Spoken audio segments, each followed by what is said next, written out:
कक्षा 8 की जो आपकी प्रश्नावली है 3.1, उसका जो पहला क्वेश्चन है उसमें आपको यहाँ पर कुछ चित्र दिखाई देना, कुछ आकृतियाँ आपको यहाँ दी गई हैं।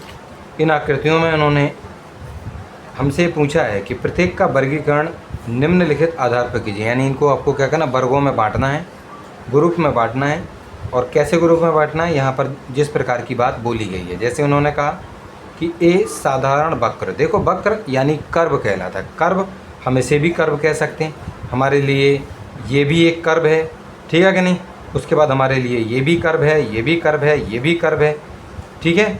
तो ये इतने सारे कर्व हमारे लिए हैं। ये वाला 1 2 3 4 5 ये हमारे लिए कर्व हैं, यानी कि हमारे लिए ये वक्र हैं। और कहना सर ये क्यों नहीं है, देखो ये वक्र इसलिए नहीं है क्योंकि देखो ये पहली चीज़ एक बार बनाने के बाद उसी के अंदर दूसरी चीज़ और, यानी कोई ये क्या करते नहीं, उसी में डबल बना दिया गया है चीज़ों को।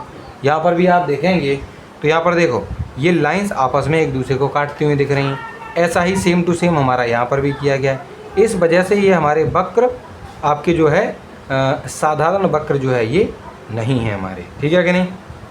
हमारे लिए साधारण वक्र कौन कौन से हो जाएंगे, एक तो ये रहा है, एक ये है आपका यानी पहला, दूसरा और आपका जो है पाँचवा, छठवां और सातवां। तो देखो पहले के ए वाले पार्ट में, पहले के ए वाले भाग में आपको पहला, दूसरा, पाँचवां, छठवां, सातवां आपको इसमें जो है बता दिया गया है कि ये वाले आपके साधारण वक्र हैं।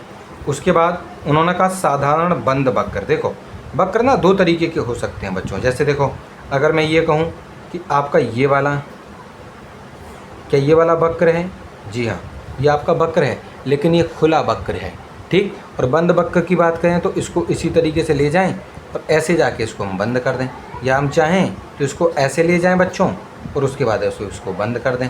तो इसको हम क्या बोल सकते हैं, जैसे ये भी है हमारा, इसको अगर हम देखें तो ये भी हमारा एक बंद वक्र है ना। और इसमें बहुत सारे ये है कि एक ही आपकी जो है चीज़, एक ही लाइन यहाँ पर आपको इस प्रकार से दिखाई देती है। ऐसा नहीं कि इसके अंदर कुछ और हो, इधर से कुछ और खींच रखा हो, नहीं, सिंपल है, ठीक है कि नहीं। तो इस वजह से इनको हम क्या कह रहे हैं, ये वक्र है, ये भी वक्र है, ये भी वक्र है और ये भी वक्र है, सब वक्र हैं, यानी सब के सब कर्व हैं। लेकिन ये वाला आपका खुला वक्र है और ये वाला आपका बंद वक्र है। जैसे हम डब्लू बनाते हैं बच्चों, जैसे हम डब्लू को बनाते हैं बच्चों, ये लीजिए, तो एक प्रकार का हमारे वक्र है, लेकिन ये आपका खुला वक्र कहलाएगा, ठीक है कि नहीं। चलिए, तो उन्होंने हमसे पूछा है कि इसमें साधारण वक्र बोला था, तो ये वाले आपके साधारण वक्र थे क्योंकि ये वक्र हैं। दूसरे नंबर पर उन्होंने कहा कि साधारण बंद वक्र, तो ये वाला भी देखो बंद है, साधारण था और साथ में बंद है, तो ये वाला भी देखो, इसमें पहला वाला आपका जो है साधारण और बंद वक्र दोनों ही। उसके बाद दूसरा वाला यानी ये वाला, दूसरा वाला, ये वाला भी साधारण है और साथ में बंद है।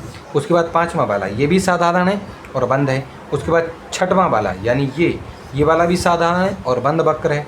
और आपका सातवां वाला ये भी साधारण है और आपका बंद वक्र है। तो इस प्रकार से दूसरा वाला जो उन्होंने बोला कि इस हिसाब से आप इनको बांटिए, तो उस हिसाब से भी हमने इनको बांट दिया। जबकि ये जो है मैंने आपको पहले ही बताया बच्चों कि ये वाले आपके वक्र नहीं है, क्योंकि देखो इनको एक बार घुमाएगा फिर दोबारा से घुमा रहे हैं, नहीं। अगर अकेला इतना होता तो उसको हम वक्र बोल सकते थे, ठीक है कि नहीं। चलिए, उसके बाद उन्होंने कहा बहुभुज। अब बात आती है बच्चों बहुभुज पर। देखो बहुभुज का मतलब ये होता है कि जिसमें भुजाएं हों। जैसे ये है बेटा, इसमें भुजा नहीं है बच्चों। इसमें आप देखेंगे, देखिए बच्चों, ये वाला जो है इस वाले में भुजा नहीं है। भुजा मतलब एक सीधी रेखा, लाइनों से बने हुए जो चीज़ें होती हैं उनको बहुभुज कहते हैं। लाइनों से बने हुए साधारण बंद वक्र, यानी लाइनों से बने हो। देखो ये लाइन से बना है ना बच्चों, लाइन से बना है ना, और ये बंद भी है, तो लाइन से बना हो और साथ में आपका जो है बंद भी वक्र इसको होना चाहिए। तो इस प्रकार की जो आकृतियाँ होती हैं, जैसे ये भी देखिए आप, लाइनों से बना है और बंद है, लाइनों से बना है, बंद है। हम और भी इसमें खींचे देते हैं, इस प्रकार से देखिए आप, ये लीजिए बच्चों, है ना। तो ये भी देखो लाइनों से बना है और साथ में बंद है।